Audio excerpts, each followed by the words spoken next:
বনের পাখি রে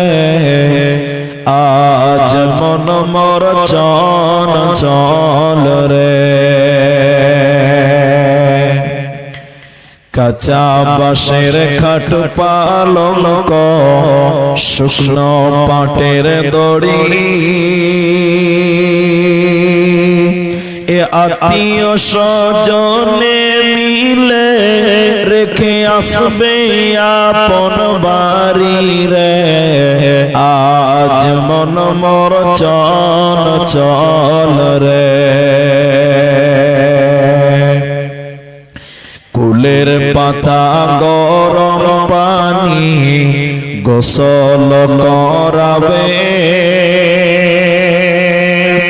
এ গোসল করায়া মন তোর কাফন পরাবে রে আজ মন মোর চঞ্চল রে কাফন পরায়া মন তোর খাটলে তুলিবে এ খাটলে তুলিয়া মন তোর জানাজা পড়াবে রে আজ মন মোর চঞ্চল রে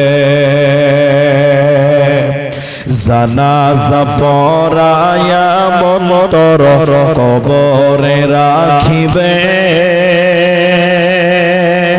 এমন কিরণাকির ফেরেশতা তো কোনি আসিবে রে আজ মন মোর চঞ্চল রে মন কিরণাকির ফেরেশতা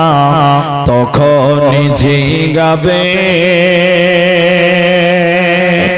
রকি তোমার দিন কি ছিল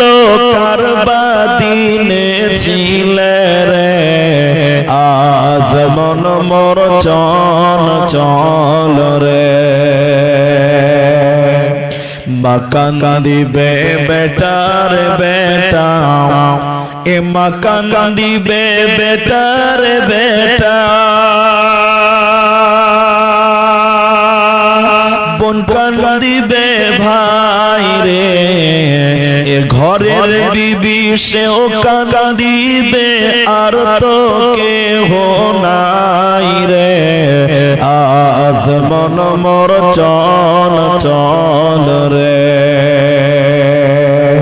আজ মন মোর চঞ্চল রে ভাই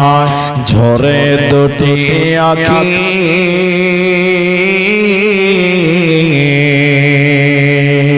এ বোঝাইলে বুঝিস না মন তুই কোন জঙ্গলের পাখি রে আজ মন মোর চঞ্চল রে মুস্তাফা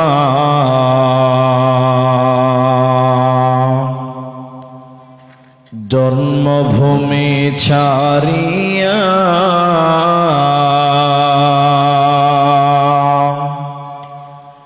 আলীকে শুইয়ে দিলেন নিজের বিছানা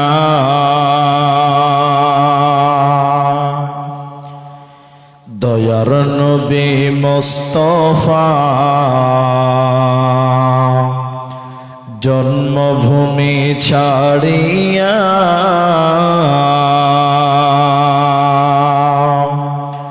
আলীকে শুইয়ে দিলেন নিজের বিছানা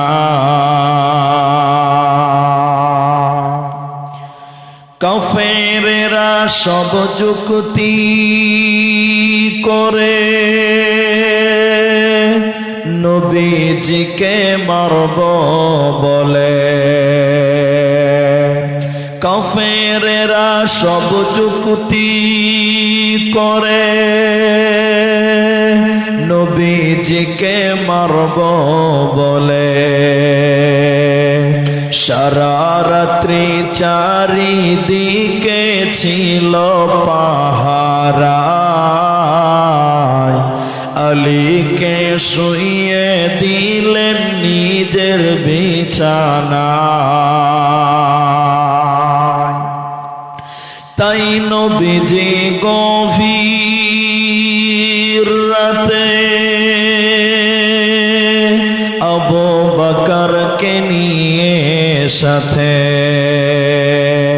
তাই নবীজি গভীর রাতে আবু বকরকে নিয়ে সাথে ইসমে আজম পড়ে নবী সামনে দিকে যায়। আলীকে শুইয়ে দিলেন নিজের বিছানায়। দয়ার নবী মুস্তাফা জন্মভূমি ছাড়িয়া আলীকে শুইয়ে দিলেন নিজের বিছানায়। কাফেরেরা সব জানতে পারে নবীজি নাই আপন ঘরে, সেই খবরটি শুনে তারা চারিদিকে ধায়। আলীকে শুইয়ে দিলেন নিজের বিছানায়। দয়ার নবী মুস্তাফা জন্মভূমি ছাড়িয়া আলীকে শুইয়ে দিলেন নিজের বিছানায়।